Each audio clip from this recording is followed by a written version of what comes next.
nutrição para o nosso cérebro. Esse é um assunto extremamente interessante e me chamou a atenção porque foi publicado uma pesquisa de uma brasileira no Congresso de Alzheimer e que traz pra gente aí confirmações daquilo que a gente já sabia, do impacto da alimentação na nossa capacidade de nos mantermos cognitivos até o final da nossa vida. Então eu achei super interessante e resolvi trazer mais informação para a gente conversar aqui sobre essa área, mesmo porque uma das fontes de informações que eu sigo religiosamente é uma empresa americana formada pelo pai e o filho chamada Food Revolution, que é a revolução da alimentação. A história é super interessante. O pai é de uma família americana que era dono da maior rede de sorvetes dos Estados Unidos. Não sei se vocês conheceram, porque ela praticamente depois sumiu do mercado. Chamava 21 Baskin. Eram 21 sabores de sorvetes espalhados em qualquer lugar dos Estados Unidos.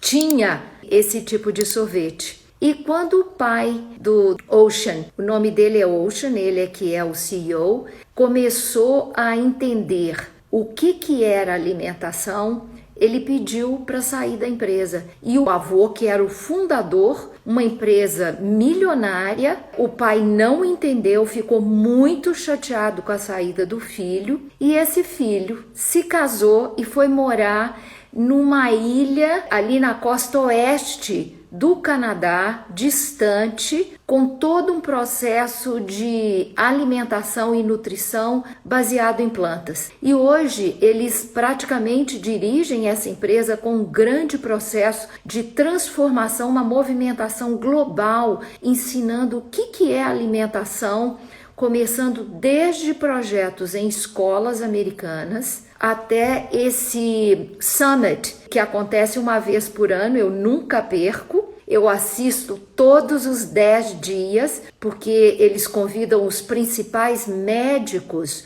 e principais ativistas com relação à alimentação, principalmente os ativistas que têm influência na política americana, que estão relacionados com o uso dos transgênicos, na alimentação em geral. Então é super interessante, é sobre isso que a gente vai falar hoje. Nesse estudo, o que a Cláudia trouxe, e eu já ia falar nisso mesmo, é que as pessoas que mais se alimentam de comidas processadas, os 10% das pessoas que mais se alimentavam durante a pesquisa que ela fez das comidas processadas tiveram 25% a mais de risco de demência, de doenças relacionadas com a demência. Mas não quer dizer que a gente não tivesse já inúmeras pesquisas trazendo para a gente o risco da alimentação baseada em comidas processadas. O supermercado é uma convenção extremamente prática na nossa vida, mas nós fomos induzidos pela praticidade a não buscar aquilo que nos faz profundamente bem, porque a praticidade praticamente nos induziu a ingerir um consumo absurdo de açúcar, de sal e de óleos, principalmente os óleos vegetais, que já está comprovado são cancerígenos. Eu fiz uma listinha aqui do que me veio na cabeça, porque às vezes a gente não cai a ficha do que é uma comida processada. E olha, refeições congeladas prontas, sopas instantâneas, sorvete, batata frita,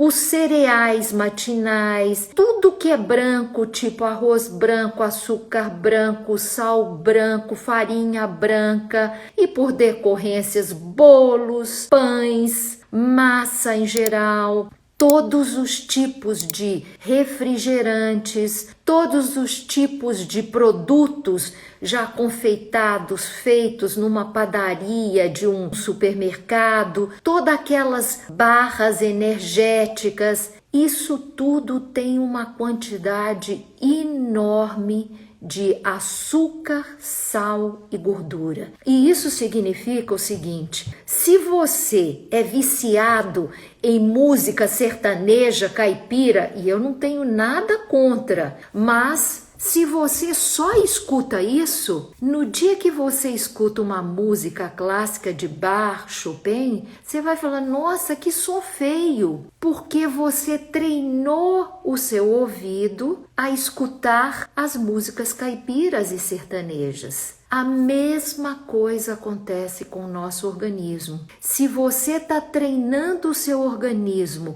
com essas comidas processadas, você está treinando o seu organismo a não reconhecer os benefícios e os nutrientes da comida não processada. E as comidas processadas, que têm um excesso de açúcar, quando você ingere essas comidas, você tem picos glicêmicos. Elas aumentam a participação de açúcar no nosso sangue por picos. E aí a gente é obrigada a produzir, para fazer a digestão desses açúcares, a nossa insulina para combater e fazer a digestão. E eu caminho nesse processo para chegar num ponto que meu organismo começa a ter uma rejeição. Eu começo a rejeitar esse tipo de alimento porque eu não consigo mais processar. É quando eu começo o processo de diabetes. E diabetes 2, também já existem as pesquisas científicas que quem tem ou adquire diabetes 2, e eu escutei isso muito recentemente de uma pessoa muito querida que eu falei: